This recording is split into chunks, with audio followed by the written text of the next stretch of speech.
대한민국 국민들에게 거의 대부분의 대한민국 국민들에게 존경을 받고 사셨던 한 분이 계셨죠. 지금은 고인이 되셨지만 바로 이어령 선생님이세요. 문화부 장관도 하시고 기호학의 학자이시고 우리나라 지식인의 대명사라고 할 수 있는 이어령 선생님. 우리 현희석 목사님, 우리 아버지 목사님께서도 이어령 선생님과 한 자리에서 같이 식사도 하시고 또 여러 대담도 나누시고 이제 그러기도 하셨지만 지금은 이제 고인이 되셨습니다. 이어령 선생님께서 생전에 계실 때 여러 언론사들과 많은 대담을 나누셨어요. 월간조선 기자와 대담을 여러 차례 나누었는데 월간조선의 기자와 대담을 나누는 네 번째 대담의 자리에서 기자가 질문을 합니다. 선생님, 고 이병철 회장이 남긴 유언과 같은 질문들이 몇 가지가 있는데 그 질문들이 어떤 거냐면 영혼에 관한 질문이었어요. 과연 영혼이 존재하는가? 정말 천국과 지옥이 있는가? 이 부분에 대한 질문 몇 가지를 정리해서 기자가 이어령 선생님한테 질문을 합니다. 이어령 선생님의 대답은 놀라운 그 자체예요. 제가 그 대담한 내용을 다 읽어봤는데 정말 놀랍죠. 신앙생활을 시작하신 게 얼마 안 됐어요. 그분은. 우여곡절이 많이 있었습니다.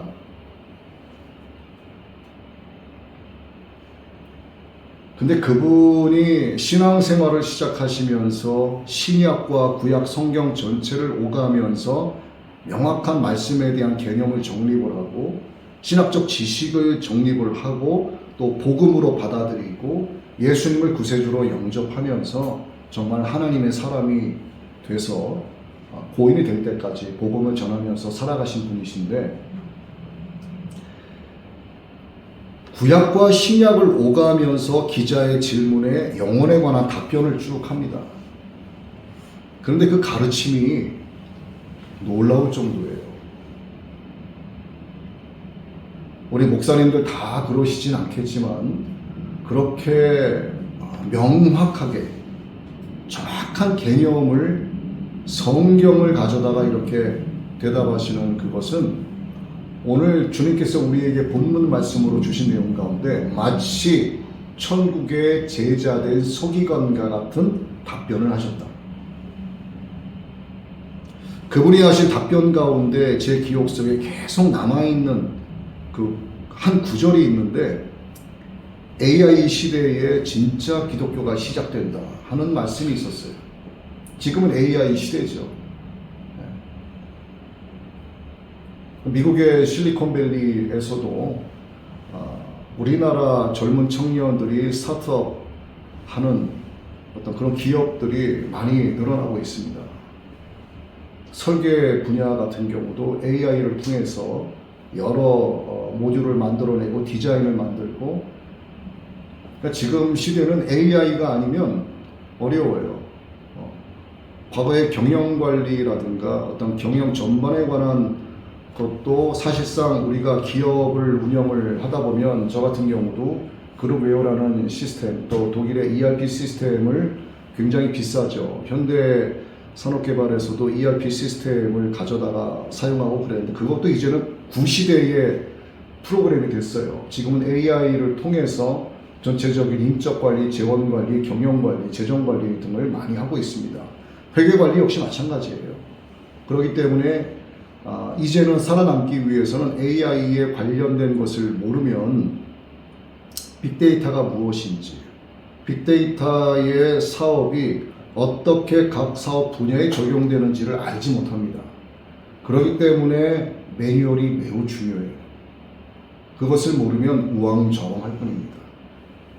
신앙생활 역시 마찬가지다 하는 것을 말씀드리기 위해서 제가 이 말씀을 드리는 거예요. 그렇다고 해서 기독교를 AI화 시켜야 된다. 그것은 아닙니다. 아무리 시대가 혁명을 이루고 정말 우리가 놀랄 정도로 컴퓨터 지능 시대가 된다 할지라도 이것이 성경과 반대되고 하나님을 대적하는 것이라면 그것을 우리는 대적을 해야 돼요. 아무리 정치를 잘하는 정치인이 이 나라의 대통령이 되고 권력을 잡아도 정부에서 내세우는 법 가운데 소크라테스는 악법도 법이다라고 이야기했지만 그 악법이라고 하는 것이 하나님을 대적하는 법이면 우리는 그것을 대적해야 됩니다. 거기에 순종해서는 안 되는 거예요. 그래서 AI 시대에 진짜 기독교가 시작된다는 말은 지금 우리 이 시대의 생활에 깊숙이 들어와 있다 하는 것을 말씀을 드리는 겁니다. 제가 본문을 2번을 봉독해 드렸어요. 자, 본문을 한번 보시죠. 천국의 제자된 서기관마다 새 것과 옛 것을 그곳에서 꺼내오는 집주인과 같다 이렇게 말씀하셨어요. 제가 뒤에 가서 말씀을 드리겠지만 성경에 등장하는 서기관들, 바리새인들, 이 사람들은 예수님께서 직접적으로 저주를 한 사람들입니다. 화 있을진저 너는 화를 받을 거야. 요즘 말로 하면 이 연병할 놈이 되는 겁니다. 넌 죽어 마땅하다 이렇게 되는 거예요. 너는 큰 저주를 받게 된다. 이런 말씀을 예수님께서 직접 하신 거예요. 우리는 이렇게 생각해요. 성도분들은 예수님은 굉장히 인자하시고 온유하시고 욕은 안 하고 누가 나를 화나게 해도 그냥 잠잠히 계시는 분처럼 생각들을 하시는데 여러분 그렇지 않아요. 예수님이 얼마나 욕을 잘하셨는지 여러분 모르실 거예요. 바리새인들을 향하여 독사의 자식들아 라고 이야기했습니다. 성경에서 독사의 자식들아 이렇게 기록이 됐지만 이게 원문으로 해석하고 요즘 말로 해석하면 죄송한 얘기지만 이 개 뭐뭐야 이렇게 된 거예요. 이게 같은 내용입니다. 근데 요즘 목사가 누구를 대상으로 야 이 개 뭐뭐야 그러면 목사가 어떻게 그럴 수 있냐 이렇게들 이야기하는데 하나님을 대적하는 것들에 대해서는 더 할 수도 있습니다.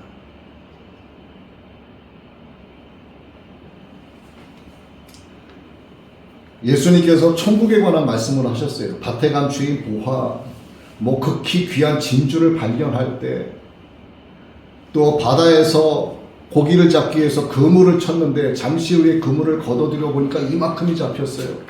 어부가 이거를 끌고 와서 물가에서 좋은 고기를 그릇에 담고 나쁜 고기는 그냥 버려두고 그릇에 담긴 고기를 들고 가는 거예요.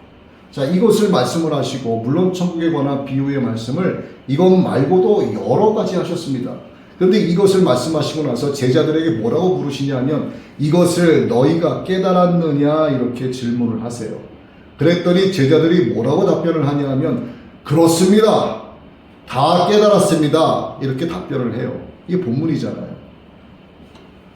사실 선생님이 학교에서 제자들에게 가르친단 말입니다. 저희 때는 한 반에 60명, 65명 이랬단 말이에요.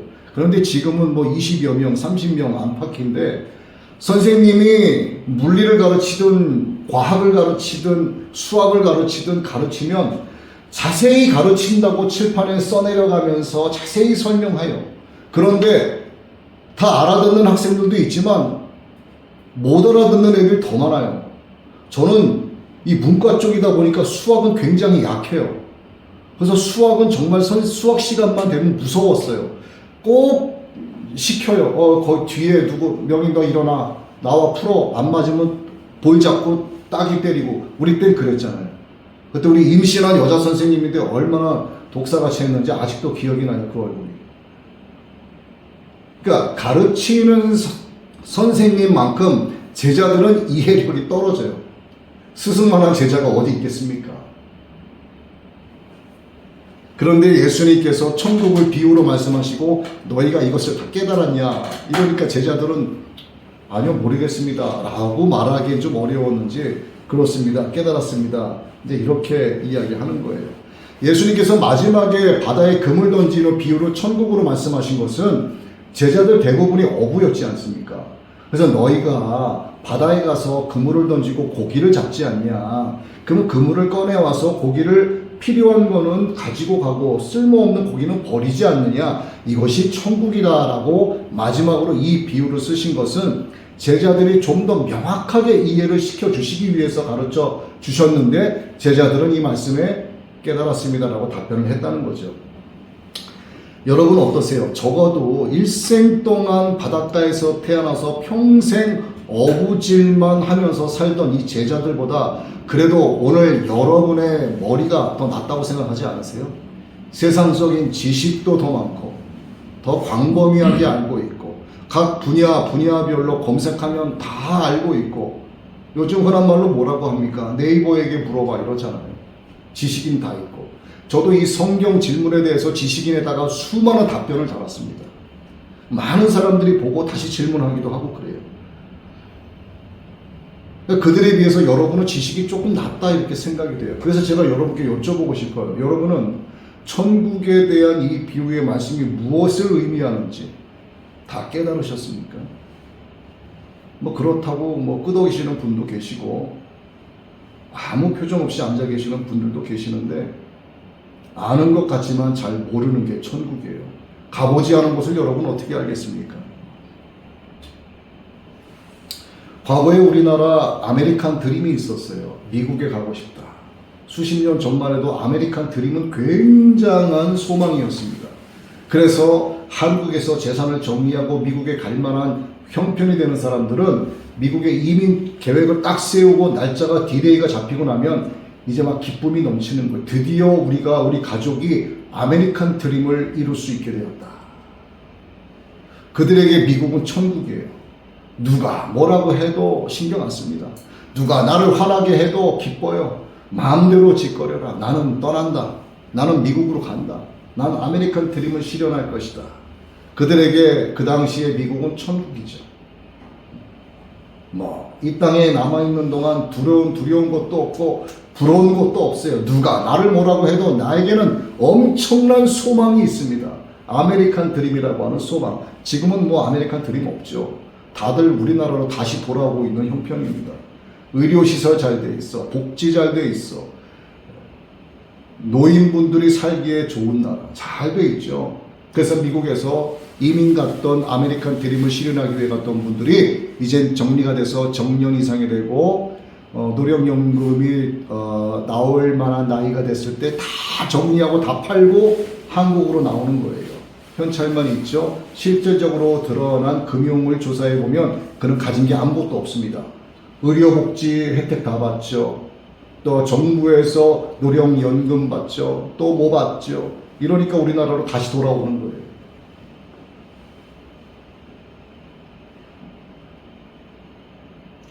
여러분들이 과거의 제자들, 어부들보다도 아무래도 지식이 더 광범위하고 깊고 넓기 때문에 천국에 관한 이 비유의 말씀을 그들보다 더 잘 깨달았을 거다. 전 이렇게 믿고 싶은 거예요.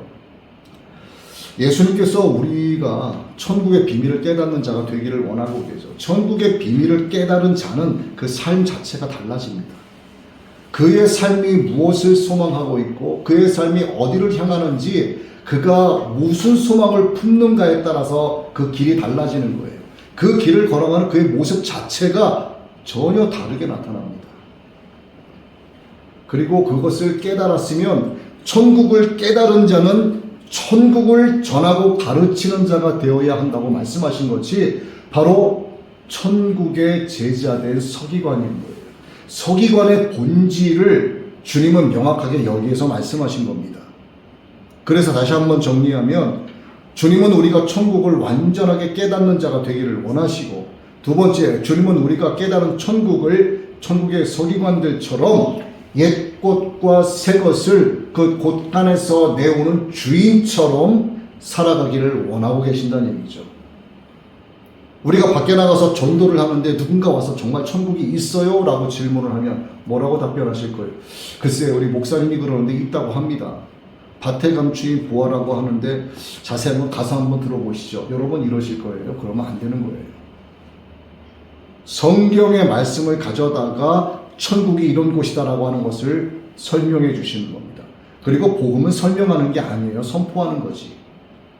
이렇게 그래도 어느 정도 알아야지만 설명하고 가르칠 수 있는 자가 되어야 한다 하는 겁니다.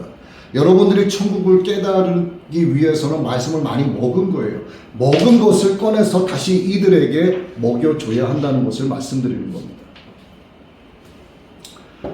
주님은 그래서 오늘 우리에게 말씀을 듣게 하고 계시고 믿음을 자라게 하고 계세요. 믿음이 자라는 것은 우리가 듣기 때문입니다. 듣는 것은 하나님의 말씀을 듣기 때문이에요. 그래서 믿음은 들음에서 나고 들음은 하나님의 말씀으로 말미암는다 이렇게 기록이 되어 있죠. 그러나 예수님은 당시에 무리들을 가르치실 때 비유가 아니면 말씀하지 않으셨어요. 예수님께서 천국의 주인이신데 천국에서 하늘 영광을 버리고 이 땅에 우리에게 오셨어요. 얘들아, 사랑하는 무리여, 내가 있었던 천국은 모든 바닥이 금으로 되어 있고 진주문으로 되어 있고 어떻게 되어 있고, 이거를 예수님이 천국을 그대로 설명을 하시면 그 수많은 무리가 에이 그런 것이 어딨어 라고 100이면 100명 다 그렇게 답변을 했을 겁니다. 여러분들도 마찬가지잖아요. 모든 바닥과 벽이 금으로 되어 있다. 청황록으로 되어 있다. 뭐 진주로 되어 있다. 이걸 여러분 천국은 이렇게 되어 있습니다라고 이야기하면 여러분 그거 믿으시겠어요? 설마 상징이겠지 이렇게 생각하실 거예요. 그러니까 천국에 대해서 직접적으로 말씀을 못 하시는 거예요. 비유로만 말씀하시는 겁니다. 밭에 엄청난 보화가 감추어져 있다. 네가 아무도 모르게 그 밭을 발견했다면 너 어떻게 할래? 너는 땡빛을 내서라도 돈을 끌어모아서 그 밭을 네가 사지 않겠니? 이게 바로 천국이야. 천국이 이런 곳이야. 이렇게 설명하시는 거예요.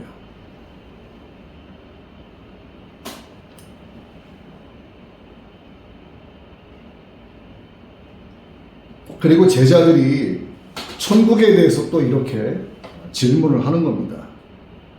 근데 예수님께서 뭐라고 답변을 하시냐면 천국의 비밀을 아는 것은 너희 제자들에게는 허락되었으되 그들 곧 무리에겐 허락되지 않았다 이렇게 말씀하세요. 자, 여러분 잘 보세요.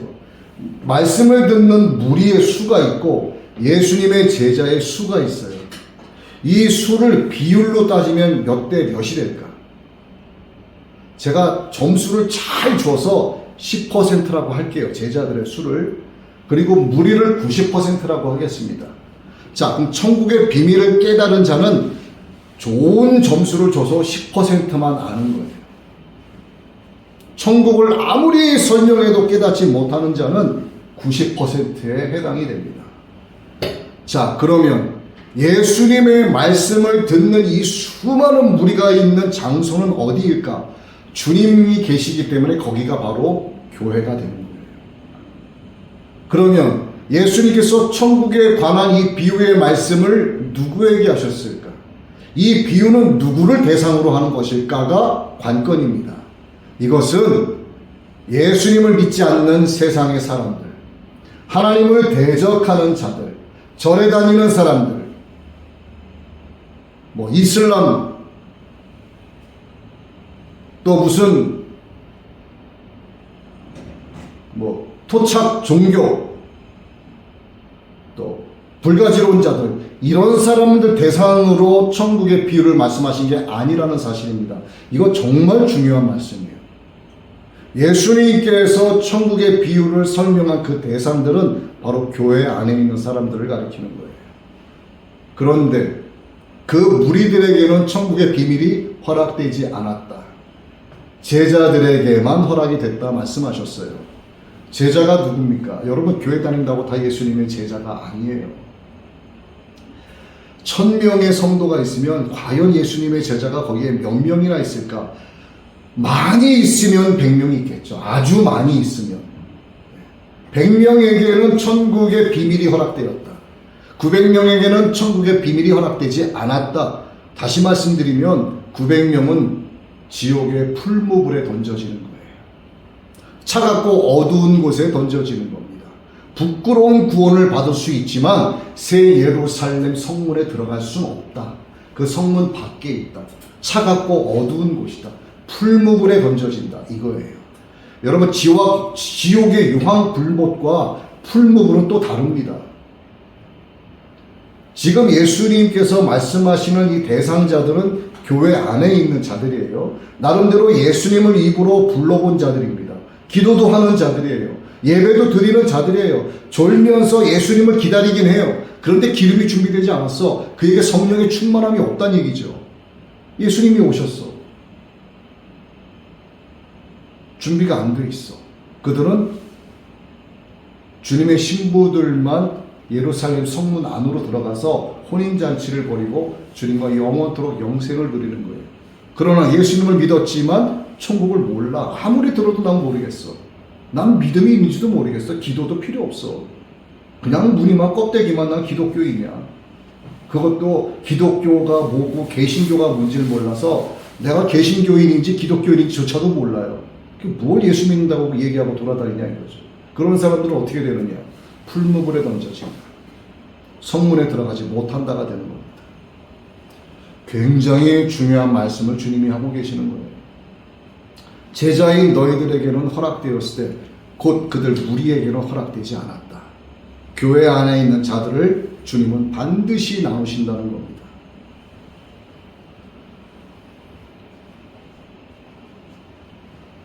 이 말씀이 오늘 여러분에게 똑같이 적용된다는 거 알고 계시죠? 갈라져요. 반드시 갈라집니다. 이 안에서. 우리가 영원히 살 것 같죠? 아니요. 우리가 지금 코로 숨 쉬고 있어요. 여러분 코로 숨 쉬잖아요. 주님께서 코끝에 호흡을 탁 멈추시는 순간 육신의 껍데기는 쓰러지고 육신의 껍데기를 입고 있던 내 영과 혼은 싹 빠져나갑니다. 주님 앞에 가는 거예요. 심판을 받아요. 인간 별거 없어요. 노루 한 마리가 숲에 죽어 있는데 어떤 실험자가 카메라를 고정으로 설치하고 숲에 죽어 있는 노루 한 마리, 큰 거예요. 이게 얼마 만에 분해가 돼서 흙으로 돌아가는지를 시험했습니다. 일주일 동안 딱 죽은 것을 카메라로 돌리자 7일이 안 돼서 죽은 시체들이 흙으로 돌아가요. 죽은 노루의 사체가 흙으로 돌아갑니다. 여러분, 짐승은 죽어 흙으로 돌아간다. 말씀에 기록되어 있죠. 하나님의 말씀을 깨닫지 못하는 자, 하나님을 대적하는 자, 천국이 뭔지도 들었지만 알지 못하는 자는 뭐라고요? 멸망하는 짐승 같도다. 그들의 영과 혼은 똑같이 인간이기 때문에 갖고 있지만 결국 그들은 어떻게 된다? 짐승처럼 멸망하는 자가 된다. 난 아닌 것 같지만 누구도 예외 없습니다. 인간 언제 코끝에 호흡이 멈출지 몰라요. 그래서 하나님 제일주의, 우리 주 예수 그리스도 제일주의로 살지 않으면 그 인생은 벌써 망한 인생입니다.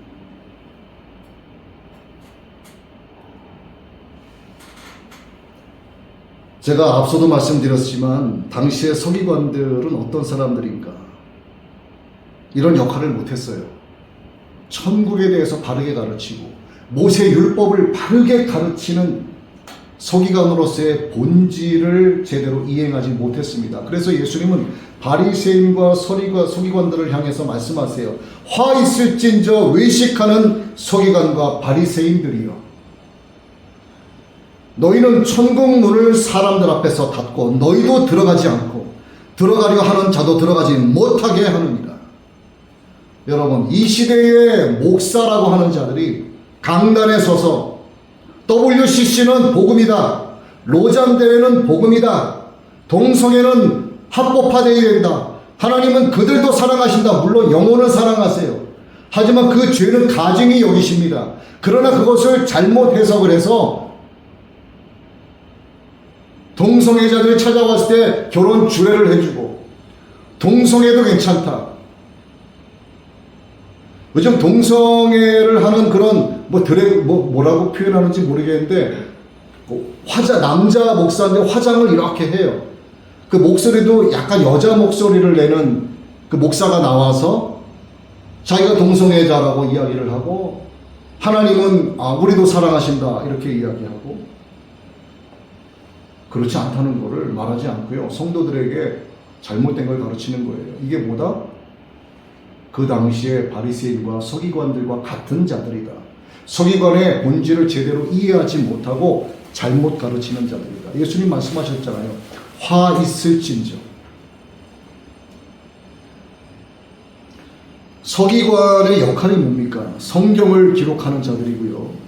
율법을 연구하는 자들입니다. 그리고 연구한 율법을 가르치는 자들이 서기관이에요.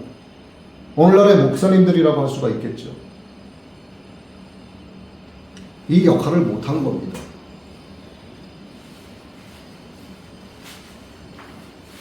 천국과 분리된 자로 산 거예요. 자신의 존귀함을 높이면서 살았습니다. 어떻게 해서든 한몫 차지하려고. 그리고 성경을 필사하고 율법을 연구하고 가르치는 것은 하나의 사명으로 받은 것이 아니라 직업으로 받아들인 거예요.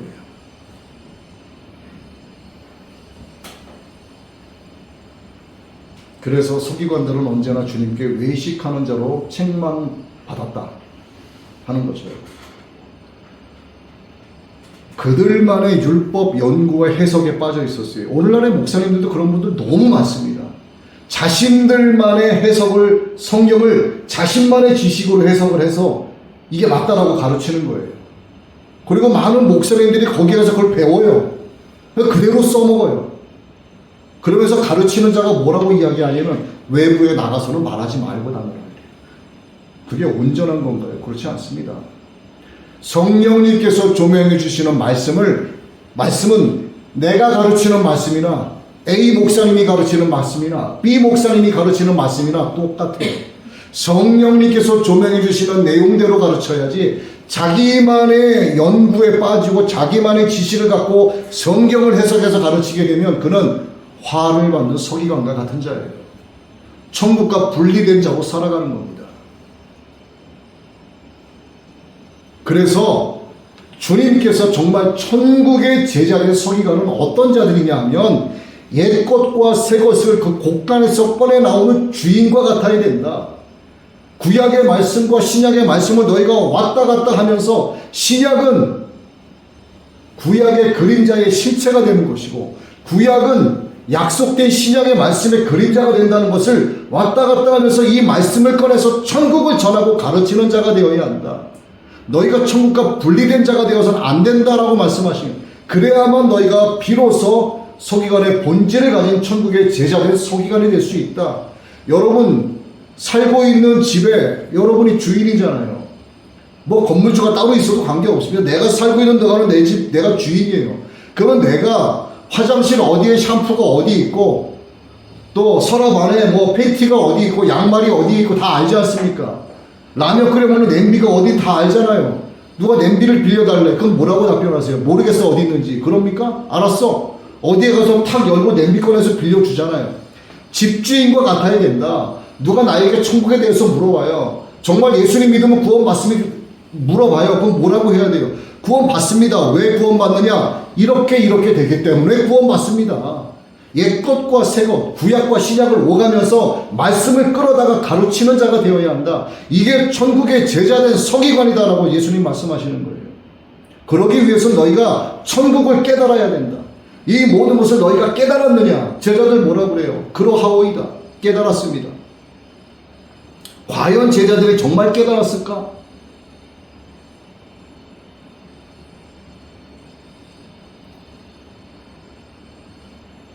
이 시대 눈먼 서기관들이 많아요. 멀쩡하게 대형 교단의 이름을 갖고 있지만 그 교단 아래서 슬슬 눈치나 봐가면서 정치에 빠져든 목사님들 많습니다.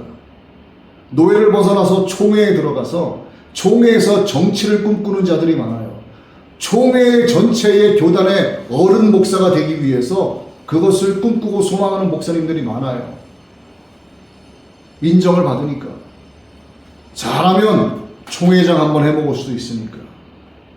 교회를 크게 세우려고 하고 많은 성도들을 모으려고 하는 목적이 주님께 받은 천국의 제자된 서기관으로서의 사명을 이루기 위해서가 아니라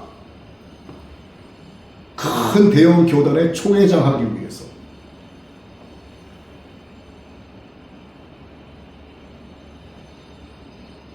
성경을 아무리 들이파고 깊이 연구를 해도 성경이 곧 예수님이라는 그 사실, 예수님이라는 그 자체라는 사실을 깨닫지 못하면 그들에게 있어서 천국은 그저 추상적인 공간에 불과합니다.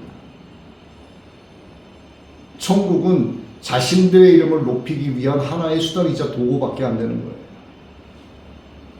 천국 복음을 그들의 입술로 서기관들처럼 전하고는 있지만 그저 그들에게는 하나의 기독교, 아니 그들은 그것을 기독교라고 말하지 않고 개신교라고 말하기도 하죠. 하나의 종교 이론에 불과한 거예요. 종교 이론, 매뉴얼이에요. 예수님이란 자를 믿으면 그가 나를 구원해 준대. 구원하면 천국과 지옥으로 죽어서 가게 되는데 천국 가기 위해서는 밭에 감추인 보화를 발견했을 때 그 보화를 사는 자가 되어야 한단다. 이렇게 가르치는 거예요. 그러니까 매뉴얼입니다. 종교 이론에 불과한 거예요. 그래서 천국은 마치 뭐와 같다? 천국은 안경과 같다. 천국은 정확히 안경과 같아요. 왜? 여러분, 눈 나쁜 사람이 안경을 벗으면 앞이 안 보입니다. 흐릿해요. 안경을 막 찾아요. 이 사람도 아침에 일어나면은요, 잘 때 안경을 벗고 자다가 일어나면 안경부터 찾아요. 써야지 보이거든. 천국이 바로 안경과 같은 거예요. 예수 그리스도의 보혈로 죄 씻음 받고 예수 그리스도의 의로 옷 입지 않으면 천국이 보이지 않습니다. 예수님의 보혈로 나에게 뿌려져야 되고 예수님의 보혈로 덧입혀야 되고 예수 그리스도의 은혜와 사랑으로 완전하게 덧입혀져야만 비로소 천국이 보이는 거예요. 천국이 보인다는 것은 지옥이 보인다는 겁니다. 두려워하는 자들은 지옥 갈까봐 두려워하지만 믿는 자들은 천국을 바라보며 기뻐하는 거예요. 그렇게 천국이 보여야만 비로소 성경이라고 하는 곳간에서, 즉 천국이라고 하는 곳간에서 예수 그리스도의 이름을 세상 사람들에게 천국의 제자된 서기관이 되어서 그 본질을 지켜가면서 집에서 내 물건 어디 있나 다 아는 집주인처럼 가르치고 전하고 선포할 수 있다 하는 것을 예수님께서 천국의 비유를 말씀하시면서 결론적으로 말씀하시는 거예요. 그래서 이것을 너희가 깨달았느냐?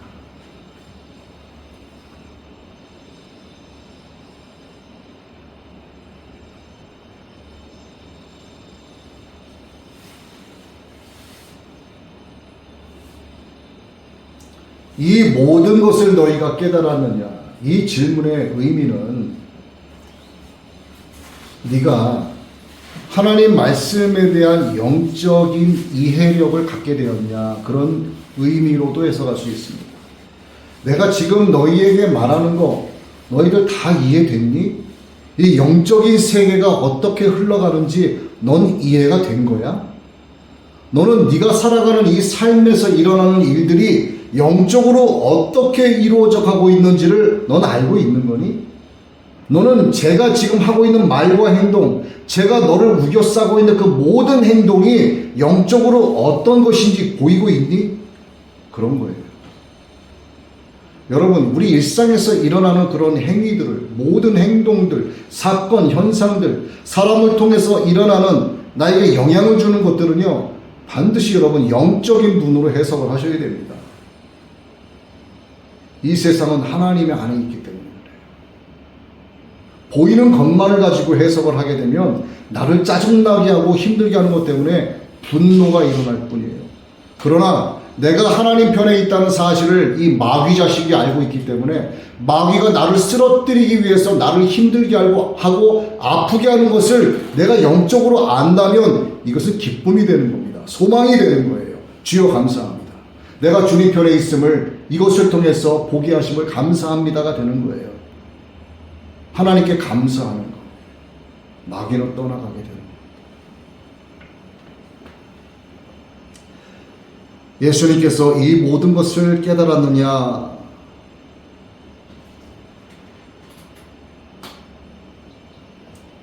이보다 먼저 여러분들이 아셔야 될 게 있습니다. 이제 말씀을 정리하는 차원에서 정리합니다. 제자들처럼 천국 비유에 관한 말씀을 무리들에게 하셨는데 이것에 대해서 간절히 알고 싶어하는 마음이 있어야 돼요. 내가 천국을 정말 알고 싶어요. 예수님이 어떤 분이신가 내가 알고 싶어하는 간절함이 있어야 합니다. 하나님, 내가 성경을 읽을 때 이 성경을 내게 조명하여 주소서라고 하는 간절한 마음으로 주의 말씀을 읽어야 하는 거예요. 간절함이 있어야 됩니다. 간절한 소망이 있는 자에게 주님은 깨닫게 하시고 성령께서 그에게 말씀을 통해서 조명하여 주시는 거예요. 아, 이 말씀이 바로 이런 것이구나. 이 천국의 비유가 바로 이런 것이구나. 자, 천국의 비유에 관한 말씀 너무나 많죠. 알곡과 가라지가 있어요. 한 밭에 자라고 있어요. 한 밭이 뭐다? 교회다. 이 교회 안에는 가라지들도 많고요. 알곡들도 있어요. 제자들이 말합니다. 주님, 가라지를 뽑아버려야 되지 않겠습니까? 야, 나도 뽑지 마라. 가라지 뽑다 알곡도 뽑힐까 하노라. 마지막 주님의 심판에 이를 때까지 놔두시는 거예요. 자, 이러한 비유나 그물에 던진, 바다에 던진 그물을 건져 물고기를 나누는 과정이나 밭에 간 주인 보아를 발견하고 이 밭을 사기 위해서 나이 가진 것을 다 팔아 밭을 사는 행위나 극히 귀한 진주를 구하려고 하는 장사치가 발견하고 나서는 모든 걸 다 팔아서 귀한 진주 하나를 사려고 하는 이 행위라, 그것이 천국이라고 하는 사실 가운데에서 다 깨달았는데 그 중에 내가 이 한 가지만은 이해가 안 됩니다 라고 말씀하실 수도 있지만, 만약에 그렇다면 그는 천국을 깨달은 자가 아니에요. 이것은 다 같은 내용이고 다 같은 맥락입니다. 그래서 어떤 천국의 비유에 관한 말씀이든 간에 그는 이 말씀을 완전하게 깨달아야만 예수님의 답변에, 질문에 그렇습니다 라고, 아멘입니다 라고 답변할 수 있게 되는 거예요. 자, 제자들이 예수님의 질문에 대해서 그러하오이다, 제자들이 정말 다 깨달아서 그렇다고 답변했을까? 그렇지 않아요. 그 증거가 성경에 있습니다. 예수님으로부터 어리석다라는 책망을 받았어요. 마태복음 15장이죠. 우리는 지금 13장의 말씀을 보고 있고 2장 더 가서 15장의 말씀에서 15절 이하에서 베드로가 주님께 대답을 합니다. 베드로가 대답하여 이르되 이 비유를 우리에게 설명하여 주옵소서. 예수께서 이르시되 너희도 아직까지 깨달음이 없느냐. 2장 전인 13장에서 너희가 천국을, 이 모든 것을 깨달았느냐 했는데 그러하오이다 그랬는데, 불과 2장 건너가 15장에 가서 이 비유로 설명해 달라고 또 요구하는 거예요. 예수님이 답답하신 거예요. 너희도 깨닫지 못했느냐. 제가 여러분께 질문, 여러분 다 깨달았어요? 천국이 뭔지, 밭에 간 주인 보아가 뭔지, 그렇게 귀한 진주가 뭔지, 건져온 지 그물에서 물고기를 가르는 행위가 뭔지, 알곡과 가라지가 뭔지, 천국의 제자된 서기관이 돼서 옛것과 새것을 마치 그 곳간의 주인처럼 꺼내오는 자가 뭔지 여러분 깨달았어요? 깨달아야만 되는 겁니다. 깨달아야만 되는 거예요. 주님 말씀하셨잖아요. 제자인 너희에게는 허락되었으되 그 무리들에게는 허락되지 않았느니라. 허락된 자에게, 깨달은 자에게만 새 예루살렘의 문이 열리는 거예요. 그 깨달은 자가 바로 기름을 준비한 5 처녀가 되는 겁니다.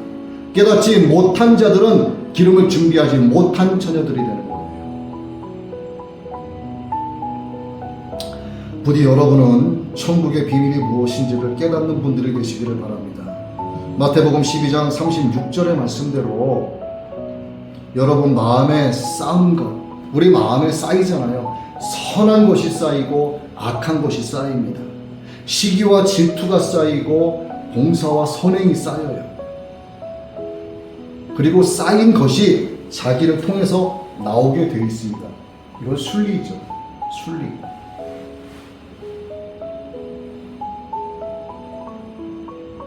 그래서 마지막 시대에 주님은 이렇게 된다 말씀하셨어요. 의인은 더욱더 의로워지고 악한 자는 더욱더 악해진다고 하셨습니다. 왜? 많이 쌓였기 때문에. 많이 쌓였기 때문에. 여러분 마음에 쌓은 것에서 새 것과 옛 것의 선한 것을 그 곳간의 주인처럼 꺼내는 천국의 제자된 서기관들이 되시기를 우리의 주인이신 예수님의 이름으로 축복합니다. 천국에서 만나보자 그 나라 증거에서 술래 자녀의 비바람 늦어지지 않도록 만나보자 저기 왼쪽 천국문에서 만나보자 그날 아침 그문에서 만나자 너의 눈물 밝혀있나 기다린다 신랑이 아멘. 천국문에 이를 때에 그가 반겨맞으니 만나보자 저기 왼쪽 천국문에서 만나보자 그날 아침 그문에서 만나자 기다리는 성도들과 그 문에서 만날 때 아멘. 참 즐거움이 모임 그 얼마나 기쁘냐 만나보자 저기 왼쪽 천국문에서 만나보자 그날 아침 그문에서 만나자 아멘. 참 좋으신 하나님, 우리를 천국의 제자된 서기관으로 만들어 주시기 위해서 여러 비유의 말씀으로 천국을 가르쳐 주시니 감사합니다. 우리로 하여금 깨닫게 하신 천국을 옛 것과 새 것을 그 곳간에서 내오는 주인처럼 주님의 말씀을 바르게 전하고 가르치는 자들이 되게 하여 주옵소서. 오늘 이곳에 있는 우리 사랑하는 성도들, 그 한 사람 한 사람 머리 위에 주님의 손으로 특별하게 안수하여 주시고 그들의 마음 하나하나 주님의 손으로 어루만져 주시어서 저들의 아픔, 저들의 고난, 저들의 상처 주님 회복시켜 주시고 치료하여 주시옵소서. 세상을 소망하는 자가 되지 않게 하시고 세상 편에 선자 되지 않게 하시며 천국을 소망하고 오직 주님의 보혈이 흐르는 십자가 붙들고 아버지 하나님을 향하여 그 걸음을 멈추지 않게 하여 주시옵소서. 아버지 하나님 앞에 예물 올려드린 손길 주님 기억하여 주시고 저들의 삶이 빈곤하지 않도록 주님을 향하여 두 손 드는 은혜로 함께하여 주시옵소서. 예수님의 이름으로 축복하며 기도하옵나이다.